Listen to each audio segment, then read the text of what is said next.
Hey, what's up, good people? Welcome to another FIREDUP Casey episode. I am your host, Gwendolyn. And hey, before you even click off, please subscribe, share, because this is the only show in KC that brings you all the top leaders, all the legends in KC, all the fun people, the coolest people in KC, and pretty much the coolest cats. But anyways, for today, the people I have on the show today, two legends from KC, and today we're going to talk about empowerment and also being able to inspire people to pursue their purpose and be able to define themselves before they even get out into the real world. So, for the first guest coming in today, she is a self-taught developer and programmer. She's also the co-founder and CTO of CBIA Intelligence. Now, when I say smart, she's a genius. So I'm just gonna try and mellow myself down. Now, for the next guest, she is a renowned leader in Kansas City. I've been a fan of her work for about 2 years, and I'm saying one day she's gonna come on my show. So today is that day.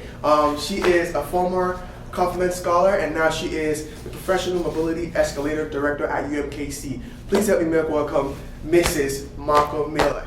So how you guys doing?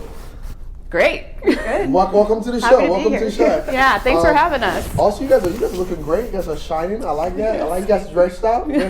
I tried today. No, you guys looking great. You're looking way better than I am. I look a little bit rusty, but anyways. So how you guys feeling? The weather? How is the weather outside? Because I know it's a little bit chilly now, isn't it? It's actually beautiful. It's better today, right? It's better than last weekend. Yeah, last weekend was really cold. Yes. But let's get down to the gist of it. So Ms. Mako, just give us like a brief bio about yourself and kind of your story, how you got to where you are today. Yeah. So I'm originally from Wichita, Kansas, and so born and raised, and I went off to Manhattan, Kansas, to go to K-State. Okay. And I studied journalism there, and that's where I thought I was, going to pursue something in media, and got to my junior year and said, I don't like this, but thought, I'm going to stick with it, get this bachelor's degree that is, so important. Yes. And during my time in college, I was involved in giving tours to prospective families and students.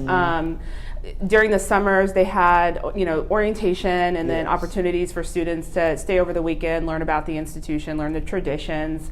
And so when it came time to graduate and find a job, someone said, why don't you become an admissions representative? And I said, okay. I felt like that was the default job for anybody who didn't know what they wanted to do when they graduated. So I did admissions for the university for 3 years, and that's how I got into higher ed. Okay. Not ever thinking in my life I would work for a college or a university, but I loved it. I loved going out and talking to students about going to college. I'm a first generation student of color.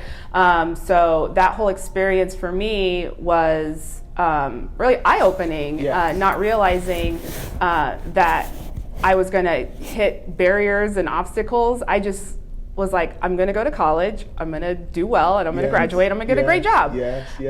So that led to when I moved to Kansas City, working for a community college and doing admissions there, and then I rolled into academic advising, and I was like, I like this higher ed thing. So I went back and got my master's degree at UMKC. Go Roos. You already know. And was like, okay, I want to stick to higher ed. And then I was offered a position at Compliment Scholars, where I was able to work with, a lot of first generation students of color, so students like me. So that was really just that experience, being able to help students like myself. Exactly. Was really gratifying, and did that for several years. Ended up in career services with that program, and now I'm at UMKC directing a new program called the Professional Mobility Escalators.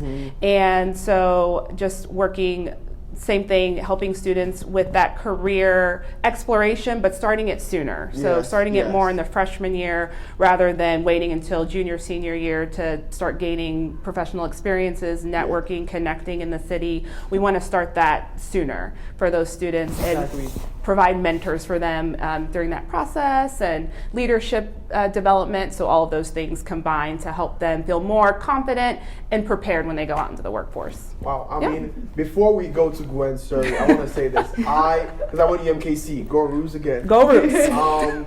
I used to see you had all this presentation. You come to UMKC to do presentation for students. Being able to kind of help them, through that process. So I've been watching this. I'm like, man, one day. And the funny thing is, each time you have an event, I have a class at that time. I'm like, why? So I'm like, I'm just being full intelligence. So I'm excited to have you here. Thank you. Now, speaking of which, because I feel like you guys might not know this, the reason why I have all of us here together is because you are someone who helps students while they're still in college trying to figure out who they are. And Gwen here is a self-starter who decided to go to a different route.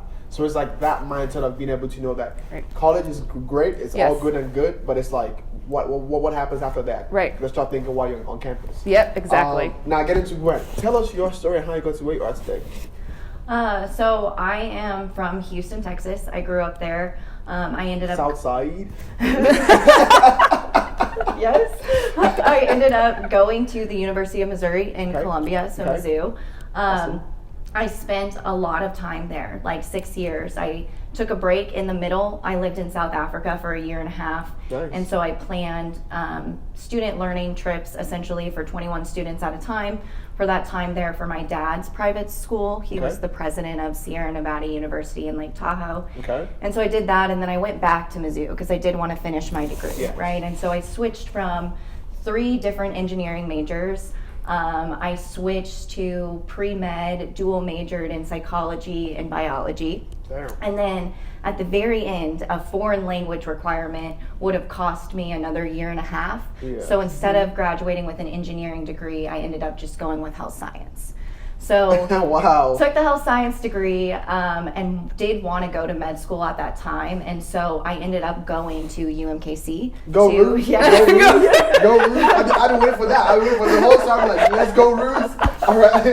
And so I got my master's there in bioinformatics. Awesome. And so that's how I kind of got my job at Cerner, which is then where I first got my coding experience. So I worked in their support sector there. And then, you know, when COVID hit, I kind of wanted to get more into problem solving, right? Our support got really busy and there were a lot of people in need. And so I wanted to be able to learn things faster and problem solve faster using the technology that we have. And so I kind of, you know, did something risky where, you know, I quit my job and went off on this new track to learn something that I felt like I didn't maybe necessarily get as much in school. Like, now that I am on this entrepreneurial journey, I feel like most of the things I know from school. Yeah. But the actual, like, how to do my job, I learned myself, which is the coding. And so I think that's why, you know, your program is so great for students, is start that first year. And it's like, what does the job look like day to day? Because it's what makes up the rest of your life. Wow. Do you want to add to that? Yo, I love everything that Gwen said, because the fact that you can see that the trajectory is not this linear path, that she went to school and then left and, you know, did this exploration and then came back. And the getting the experience, and they're just things you cannot learn in a textbook, you know, learn by doing, so to speak. And going beyond the degree from day one. And we know students are like, you get there at 18 years old, you're like, I don't know what I want to do for the rest of my life. I don't have that all planned out. And we want to take that pressure off of them to say, like, this is what you're supposed to do in college, is explore, and you don't know what you don't know. So why not actually have them start getting those professional experiences and understanding, like, what is the day-to-day of this? Because my concept of it as an 18-year-old is probably completely different than what it actually is in real life. Yes. Yeah, I love it. Speaking of another thing that we all have in common is I started with engineering, ended up with finance, and now I'm here doing a show. It's all connected. It's all connected. So it's like because I feel like it's never one thing. No. It's about the person, right? Right. It's about you being able to go from one level to another, know that I'm growing the more I go. Yeah. And I think, the good thing about having this show today is the fact that the generation before us always had this thing of a linear path. Right. It's this one job for 25 years. And our generation's like, no, I want to be able to discover something that I can do.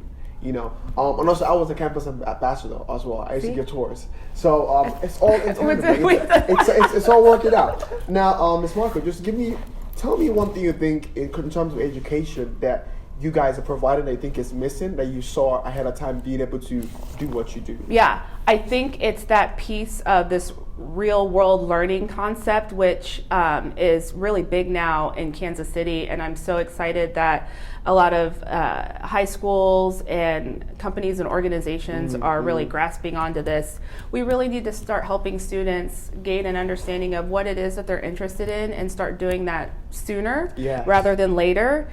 And in high school, it's a great opportunity to have students kind of explore different career pathways, because then they can see, like, is college the right route for me, or do I go off and, you know, learn a skill or a trade where you can make really great money and work after high school?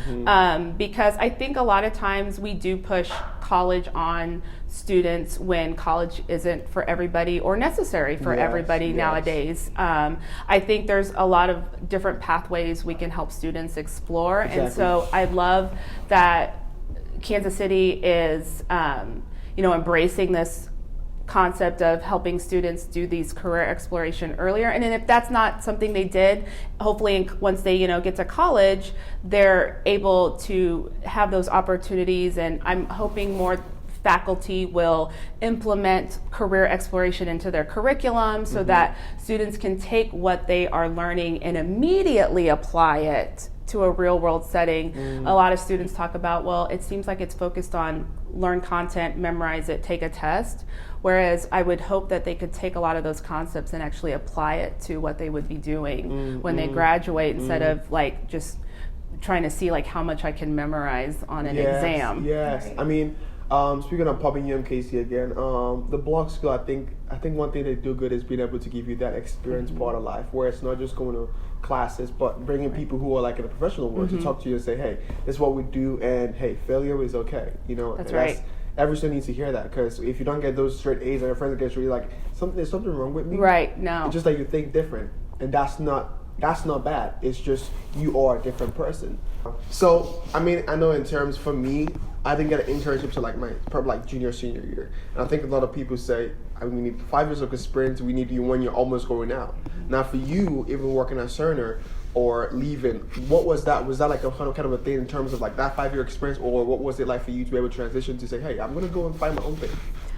So with Cerner, hopefully maybe they don't see this, but they did require 3 to 5 year experience for my job. And so there is a skill related to being able to craft your resume or answer job interviews to show that you got that experience without necessarily having a job that had the exact title for 3 years, right? And so I was, before, one of the reasons I worked at Cerner was because I was actually a pre-med student. I did apply to med school. I got in, decided not to go because we're doing all the CBAI stuff. So, but essentially, so I was on that pre-med route, and I lost my train of thought. What was I saying? Yeah, so basically being able to go to Cerner, and then after Cerner, you kind of left and being able to do your own thing. But what did you ask me? So the question is, so in terms of... Oh, what I was saying, I'm sorry. Should I start at the start of the question? Yes. Okay. Well, yeah, so when I started and applied for Cerner, I actually just crafted my resume in a unique way to show that I did have experience, but I didn't necessarily have that job with that title for 3 to 5 years, right? And so that is a very good skill. I feel like a professional development skill for people to learn is how can you show that you learned and gained knowledge from your experiences, and that those experiences were innately valuable to you, and that's what you can bring to their business. And so I would say that I learned that through all of the coaching that I got at Mizzou for this is how you apply to med school, right? Yes. And then when you apply to med school, you have to have 12 meaningful experiences, right? And it's not just like, okay, check the boxes that you did 12 extracurricular things, right? When you're applying to something where the acceptance rate is so low, you have to be able to make that experience count, and it's what you took from it, right? You could have the same experience as someone else, but what did you get from it? Amen. And so that's really how you can kind of break that barrier to entry. Yes. I feel like I am yes. like, yes. I need Gwen to like talk to the students about looking outside the box, because they see the title and they see 3 to 5 years experience and they're like, I'm out. I don't qualify. But you have to get creative and think about, no, we have to tell students like all those things you've done have added up to something. And I think because they haven't worked in a professional setting for like an extended period of time, they see that as like my experience as an undergraduate student, what I did, either shadowing or internships or undergraduate research, are not valuable to the professional setting, but they are. Yes. Yeah, I love that. I love all of it. I mean, I think what I always say is, it's not what the position, it's the person. Like, what value can you bring? And I think that's what most students miss. They're like, I don't know what I can bring, but there's something unique about you, and that's what makes you different. That's why you want to present that, yo, I'm the real deal. Yes. Now, so tell me this, Mrs. Mako. Tell me, in terms of students of today and your generation, what do you think is different in terms of the way they think and the way they see their future? Yeah, I think students now versus back when I graduated from college, so I'm 40, and so I graduated from college in like 2004, and back then it was very much like, I go to college, I have this one degree, and these are my job options, and I go and get a job or I go to graduate school. Yes. Students now, when I worked with Kauffman Scholars, I am just amazed at how open they are to and taking risks. Like you said, Gwen, like I took a risk that they are like, I'm going to quit this, 9 to 5 job where I have good pay and benefits, but I might not feel comfortable in this culture or in this environment. I don't feel like I belong here. I don't feel like they respect or value who I am, as a person and what I bring, this uniqueness. And so they go off and they start their own, companies, and this entrepreneurial spirit that they have more so now. And I think COVID really helped with that. I think they just are more like, you know what? I'm going to do it. And I think it's with social media too. They can reach so many audiences now and communicate, what they're selling, what their brand is versus back when I was in school. So I really admire, students of today really taking those risks and putting themselves out there and being able to say, you know what? I'm not going to put up with this, and I'm going to go do my own thing. Whereas for me, I felt like I got to put up with it. I don't got nowhere else to go. So I guess this is where I'm at. I just felt like I didn't have a lot of options. I did, but the mindset was so limited, and I just thought of the college pathway and afterwards so traditionally. And I think now it's just more expanded, and students are more open. Yeah, I think you're right on the point with it. Where like today, social media has definitely made everyone have their own market. Yeah. Like before, now you had to pay ad money, but now you can just go post yourself and get 1 million views, and that's the million people who want to buy your stuff. Now, before we go to the next session, I don't know if you guys can see the wine, but I want to toast to being able to define who you are and find your path, because we all pretty much find our path to where we are. Where we started and where we are, right? So let's toast that since we have wine here. That's why we have wine, right? Yes. Awesome. Now let me take a sip. Now let's shift gears a little bit. So Gwen, tell me this, because I know you are deep into like AI. Tell me about CBAI intelligence and kind of your what you do there and what you guys are trying to do. Yeah. So. I'm our software developer, essentially a systems architect is a better word for it. We try to build AI that essentially can make life easier, right? When you look at AI and you survey businesses out there, 93% of them will say that they need AI to achieve their business goals in the next 3 to 5 years, right? But then you have 87% of AI projects that will fail in deployment. And then so we started to look at, because we really wanted to come in and be like this neurotechnology where we have fully advanced cognitive AI like Jarvis, if you've ever seen Iron Man, right? Like we wanted all the bells and whistles. And then you get into trying to sell it, and you start to understand that the way that AI communicates is not with language, but with data. And sometimes it's numerical data, sometimes it's non-numerical, and you have to translate that into binary, so zeros and ones, to then put that in context for an AI to think somewhat close to cognitively like a human, right? And so in a perfect box, we can do that at CBAI, yes.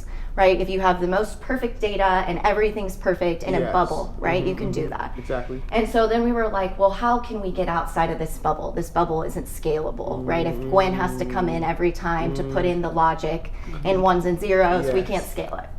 So we had to take that down to data. And data is really how our best way now of communicating with machines. And so when you look at AI and the algorithms, essentially the algorithms that use, which is just math equations, for a better word, math equations, they are just measuring essentially different groupings. And sometimes they'll measure like linear lines, which is called, regression models. But, and so it's really hard to look at something and say that like it is always this thing, right? So even if you think about you, right? If you were what was your major?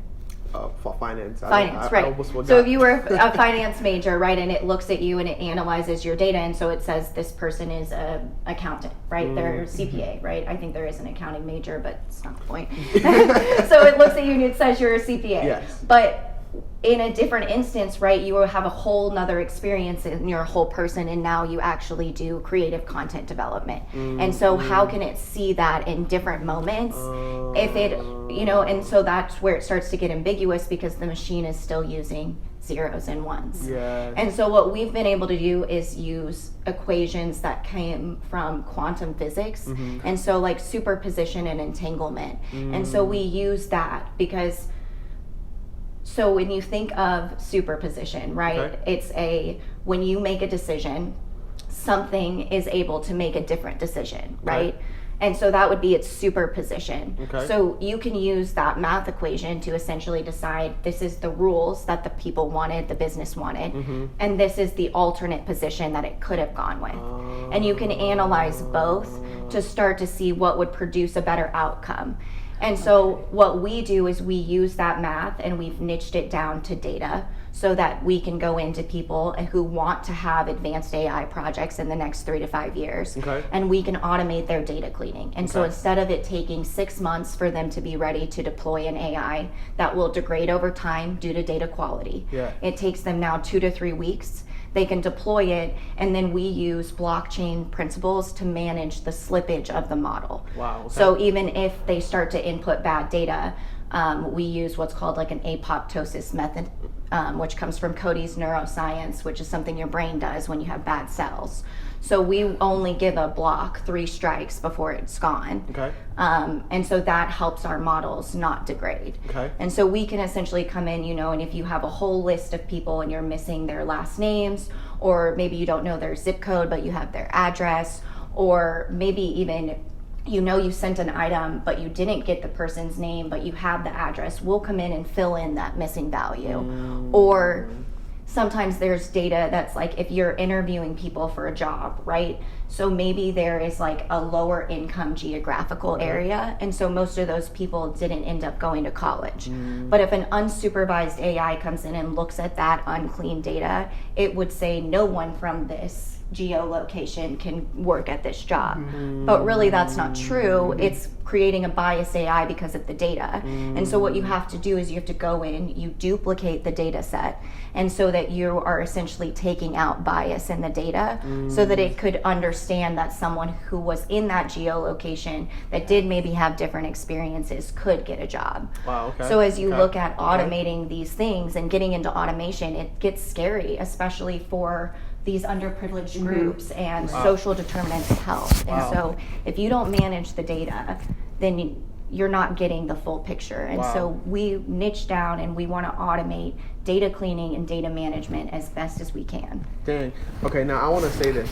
Sorry. I was like, I understood like 5 words of that, but that taking out the bias piece, I was going to ask about that, but I was like, yes, tell me more. I'm going to say, first of all, I have a lot to Google after this show. And then, second of all, I know there's a lot of audience who understand everything you said. First, you lost me on quantum physics, and then you got me back at bias. Because quantum physics was never my... I told my brother, I do not get physics. I look at it, it's just too much. But You got me at the start with data cleaning. Then you lost me at point of visit. You got me back at bias. So I understand bits and pieces of it, but I know that when this goes, that there's some people who are gonna be like, okay, I know what that is. But for me, I'm gonna go and do a lot of research. But in order to say that, I think the final point of what you said in terms of being able to analyze data in terms of a community where they just have this bias generalization of what's going on there, and then if you actually go in and have what are the actual people who live in these places, I think that's a very unique thing that I think we should be able to improve and happen. So that I agree with, I understand, and I can relate. So now moving to Mrs. Mako, tell me this, because with your position at UMKC, what is it that you guys do for students and how do you guys do it? Yeah, so this is a brand new program. This is an initiative of the UMKC Forward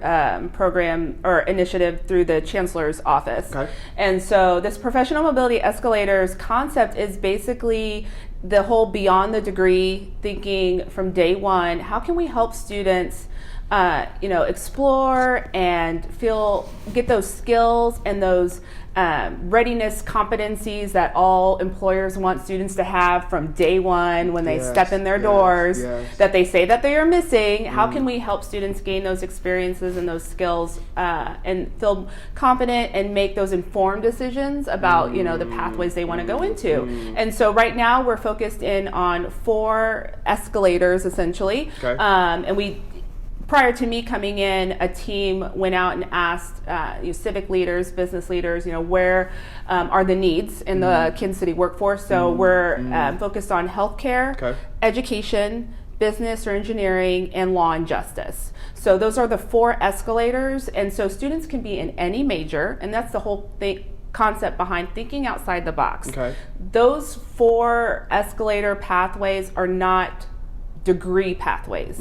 So we don't want students to think, well, I don't have a major in healthcare or education or business and engineering or law and justice. My major is psychology, or I'm in the conservatory at UMKC, so I don't fit in any of these escalators. But you do. And so we want students to see beyond what the traditional jobs might be with those particular degree programs and say, like, look at these 4 career escalators. You could fit into any of these escalators. And then to help students gain access into those professions, good paying jobs when they graduate. We're providing career guidance and development, mentorship, both with faculty and professionals in the community. So people doing the job that want to connect with students and share with them what was my pathway to get here, how did I prepare. We're also offering applied learning experiences. Of course, that's going to be the big piece, finding companies and organizations. So if you're out there and you got shadowing opportunity, internships, contact me, because we want to place students in those experiences so they can start applying what they're learning in a real world setting. And then for students who want to go to grad school, professional school, what's a personal statement? What do I include in a personal statement? What is that all about? What kind of references do I ask for? Is that the same as a job reference? We have come to the end of the show, but before we go to the game section and also tell you guys your social media, what are your final thoughts and what do you want to someone out there today who's saying, hey, I don't know what I'm going to do or I'm scared? First, Gwen, what do you want to say to them? Yeah, so I would just say that the path is, always greener on the other side, right? Is what it seems like. And with social media today, it can seem like you made the wrong decision, but it's really about what's best for you. And whether you pick a linear career path, a career path made of a bunch of side hustles, or you become, an entrepreneur, no path is truly as easy as it seems, right? There's a lot of days that I spend where I haven't showered, my hair's up in a bun, and I don't know if I'm going to survive that day. But you just have to decide what you want out of your life and take what you make out of it so that, you can achieve your purpose and what you really want to be happy. Awesome. I think that is inspirational. This is Mako. What do you want to tell us? I have nothing to add. No. No, that was, I'm so glad because when I met Gwen coming in, I was like, how is this going to work with our jobs? And I love everything that she said, and as she was talking in my head, I'm just like, yes, yes, this is what we've been saying. But yeah, I just want students to know that you can change your mind. It's okay. I was a scaredy cat. I didn't want to change my mind. I thought, this is the major I picked. I got to stick with it. And I love the failure piece. Like, we have to embrace failure. Yes. We have to let our students know that it's okay to, you know, get into a situation where you're like, oh man, this wasn't right, or you know, essentially they fail, and I even would want to use a different word than that, but that's okay. You learn from that experience. As long as you learn from that and you get up and you try again. I mean, you think about athletes, like, they don't, you know, hit the perfect jump shot right off the bat. You are, you know, skateboarder, you don't, you know, I don't know any of the terms. I don't know why I picked skateboarding, but like, you know, they fall down and they get back up and they try again. So I don't know why we can't apply that in every aspect of our lives. And I would hope both within education and, you know, in this whole career exploration piece that students understand it's okay, and and tell somebody and talk to somebody and reach out. I just wish students would do more of that too. Like, people want to help you, and so the more you tell people what it is you're thinking about or looking for or needing, the more people can help you. So I would encourage, you know, if you're students out there, if you're watching, to just reach out to somebody and let them know what you're needing. And sure enough, you never know a connection somebody has that can help put you on the path that is right for you. Awesome. I mean, before, I want to say this from my great mentor, TD Jakes. He says, if it's not the thing you're doing, it might be the thing that leads you to what you need to do, right? Yeah. It's never a straight path. Like, just so long as you're able to start. So long as you're able to start. It's like, it's never a straight path. Like, as long as you're able to do it, just do it, like Nike said. So just do it and start. And, you know, fear is going to be there. It's just human. Yep. You know, it's the next step you're going to take, you're going to be like, I'm going to fail. And what if you fail? You know, you learn from it. That's right. It's just life. But again, thank you guys for coming today. I really appreciate this conversation, because I knew that this would be a very, very good conversation. Good job, Zeke. Thank you. I'm happy it worked the way I imagined it. So finally, before we go, I want to ask just 2 questions, because we're out of time. So, what is your favorite place to eat in Kansas City, and what is your favorite coffee place in Kansas City? Okay, my favorite place to eat has got to be Q39. Q39. Yeah, their burger with the onion rings. I think it's their Q burger, but that is amazing. Coffee place. It's got to be Messenger. Messenger. They have cranberry walnut bread. If you've never had it, you should have it. Okay, so I first moved to Kansas City, and my best friend was living here at the time, and he said, you got to try the sushi train. I'm like, what is that? And the place is actually not called Sushi Train, it's called Sakura. And so it's a Japanese hibachi restaurant, but they have a sushi train, which the concept, which was foreign to me, which is sad because I'm half Japanese, the chefs are in the center, and there's a counter around, and so people sit on the counter on the outside, and there's a little train with flatbeds, and they put the sushi on there 2 pieces at a time instead of a full roll, so you're not committing to like one roll. You can, like, as the train comes by, you can be like, I want those 2 pieces and those 2 pieces, and I was like, oh my god, this is how sushi should be eaten. And I told my mom, like, I thought, like, oh my god, I've you know, found this mecca of sushi, and she goes, no, that's how people eat it in Japan. And I was like, oh my gosh. So yeah, so you got to try Sushi Train if you're like, oh, I want to try a little piece of different rolls. But then a coffee place, I like Monarch Coffee. They have like a sweet potato latte that they do seasonally, and it is fabulous. Wow, sweet potato latte. that sounds something that I need to try.